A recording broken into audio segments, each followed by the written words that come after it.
அஸ்ஸலாமு அலைக்கும். Hi friends, எப்படி நல்லா இருக்கீங்களா? குவைத் குடியுரிமை பெற 15,000 குவைத் தினார் 2 வெளிநாட்டவர்கள் குவைத்திகளாக மாறிய சம்பவம் மிக முக்கியமான நியூஸை பார்க்க போகிறோம். அடுத்து 639 பேருடைய சிவில் ஐடிக்கு ஆப்பு வைத்த த பேசி கரெக்டான அட்ரஸ் இல்லாததால் அதிரடி நடவடிக்கை. அடுத்து குவைத்தில் உள்ள ரெஸ்டாரண்ட்களுக்கு புதிய கட்டுப்பாடு, விதியை மீறினால் அபராதம் மற்றும் கடுமையான தண்டனை. அடுத்து பயோமெட்ரிக்கின் மிக முக்கியமான அப்டேட். இப்படி பல முக்கியமான தகவல் இந்த வீடியோவில் இருக்குது. வீடியோ ஃபுல்லாக பாருங்கள். உங்கள் நண்பர்கள் அனைவருக்கும் கட்டாயமாக இந்த வீடியோ ஷேர் செய்யுங்க. இப்போ வாங்க குவைத்துடைய மிக முக்கியமான நியூஸை பார்ப்போம். குவைத்தில் Khadim visa to soon visa, அதாவது வீட்டு தொழிலாளர்கள் வேலையிலிருந்து கம்பெனி வேலைக்கு மாறுவதற்கான சட்டத்தை பயன்படுத்தி சுமார் 55,000 வீட்டு தொழிலாளர்கள் கம்பெனி வேலைக்கு மாறி உள்ளார்கள் என the public authority for man power நேற்று முன்தினம் அறிவித்திருந்தது. இப்போ இந்த 55,000 வெளிநாட்டவர்களில் பல பேருக்கு ஒரு சிக்கல் இருக்குது. அதாவது Khadim visa to soon visa ஈஸியாக மாறிட்டாங்க, ஆனால் சிவில் ஐடியில் அட்ரஸை புதுப்பிக்க பெரிய பிரச்சனையாக உள்ளது என Khadim visa to soon visa மாறியவர்கள் கவலை தெரிவித்துள்ளார்கள். அதாவது ஒரு கம்பெனிக்கு மாறும்போது அந்த கம்பெனி ரூம் கொடுத்து கரெக்டான அட்ரஸ் கொடுத்தால் பிரச்சனை இல்லைங்க, வேலை மட்டும் கொடுத்துட்டு ரூம் கொடுக்காததால பிரச்சனை ஏற்பட்டுள்ளது. ஏன்னா கரெக்டான அட்ரஸ் இல்லை என்று the public authority for civil information civil ஐடியை வழங்காது. சமீபத்தில் public authority for civil information வெளியிட்ட அறிக்கையில் பார்த்தோம்னா சுமார் 639 நபர்களின் குடியிருப்பு முகவரிகளை நீக்கியுள்ளதாக அறிவித்துள்ளது. இந்த வீடியோ பார்க்குற யாரெல்லாம் இந்த மாதிரியான பிரச்சனையை எதிர்கொள்கிறீர்கள் என்பதை மறக்காம கமெண்ட் பாக்ஸில் பதிவு செய்யுங்க. அடுத்த தகவல், குவைத்தில் உள்ள அனைத்து ரெஸ்டாரண்ட்களுக்கும் அதிரடியான எச்சரிக்கையை குவைத்தின் உணவு பாதுகாப்பு துறை விடுத்துள்ளது.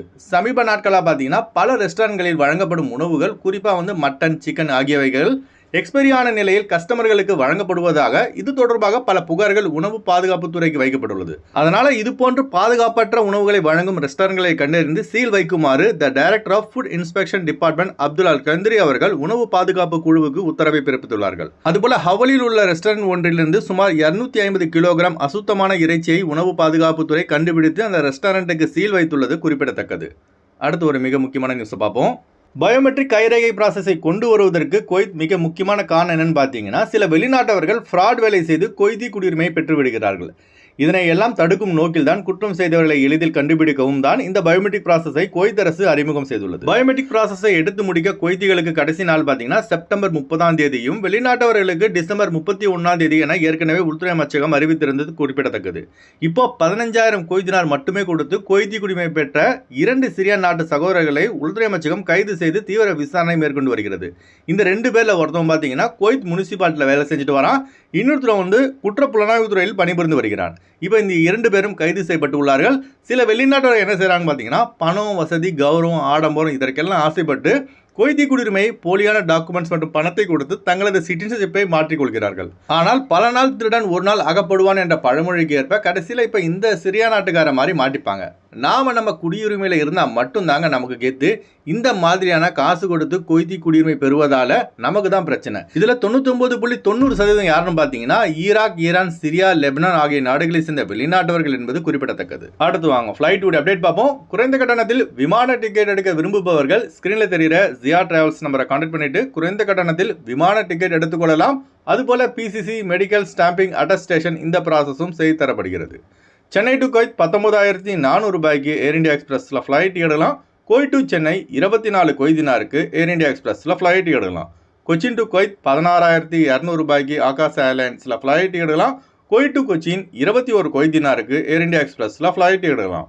திருச்சி டு குவைத் 20,700 ரூபாய்க்கு ஸ்ரீலங்கன் ஏர்லைன்ஸில் ஃப்ளைட் எடுக்கலாம். குவைத் டு திருச்சி 31 குவைத் தினாருக்கு இண்டிகோ ஏர்லைன்ஸில் ஃப்ளைட் எடுக்கலாம். மதுரை டு குவைத் 21,700 ரூபாய்க்கு இண்டிகோ ஏர்லைன்ஸில் ஃப்ளைட் எடுக்கலாம். குவைத் டு மதுரை 34 குவைத் தினாருக்கு இண்டிகோ ஏர்லைன்ஸில் ஃப்ளைட் எடுக்கலாம். கொழும்பு டு குவைத் 74 குவைத் தினாருக்கு எதிஹாத் ஏர்லைன்ஸில் ஃப்ளைட் எடுக்கலாம். குவைத் டு கொழும்பு 43 குவைத் தினாருக்கு ஜெசிரா ஏர்லைன்ஸில் ஃப்ளைட் எடுக்கலாம். அடுத்து வாங்க குவைத்துடைய தினார் ரேட் பார்ப்போம். ஒரு தினார் குவைத் இந்தியாவின் மதிப்பு 274 ரூபாய் 25 பைசாவாக உள்ளது. ஒரு தினார் குவைத் இலங்கையின் மதிப்பு $984 ரூபாயாக உள்ளது. நான் சொன்னது குவைத்துடைய அல்முலா ரேட்டுங்க. அடுத்து குவைத்துடைய கோல்டு ரேட் பார்ப்போம். 1 கிராம் 24 கேரட் தங்கத்தின் விலை 24 தினார் $980 ஃபில்ஸாக உள்ளது.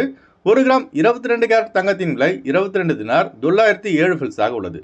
ஓகே ஃப்ரெண்ட்ஸ், இந்த வீடியோ அதிகமாக ஷேர் செய்யுங்க. இந்த வீடியோ சம்மந்தமாக நீங்கள் என்ன நினைக்கிறீங்கன்னு மறக்காமல் கமெண்ட் பாக்ஸில் பதிவு செய்யுங்க. எப்போதும் இணைந்திருப்போம். உங்களின் ஒருவன் ஜியாவுதீன். அஸ்ஸலாமு அலைக்கும்.